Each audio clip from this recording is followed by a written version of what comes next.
What do you do when you're trying to convince someone to take antipsychotics and they're in psychosis? You just go and say, hey, I think you're in psychosis?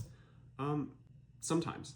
And it really just depends. The problem with psychosis is that, as we talked about how it disrupts this mesocortical portion up here, it's going to disorganize you, which is going to affect literally your insight into the condition. Some people, when it's just starting at first, they have pretty good insight into it, and they'll actually come up and express it to you. I've had patients say, hey, I'm noticing that I'm making connections in the world and I don't think they're real. Like, I know they're not real, but I'm still seeing these connections.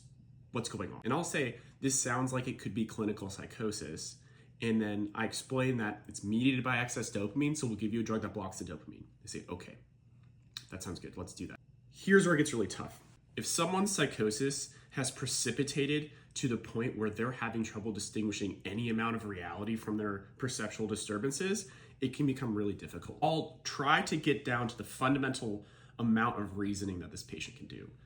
And one good example of that was basically going to, do you think truth is universal? He said, yeah, I do. Either the FBI is following me or it's not. It can't be following me and not following me at the same time. And I said, okay, if the FBI is a part of your hallucinations, taking the meds will make it go away. Agree or not agree? And he said, yeah, it would then. Then if you take the medication, the FBI is still there, that's a sign that the FBI is actually following you. And he said, okay, fair enough. I said, so if we take the medication, we'll be able to find out what's going on. And he thought about it and he said, all right, fine, I'll try it.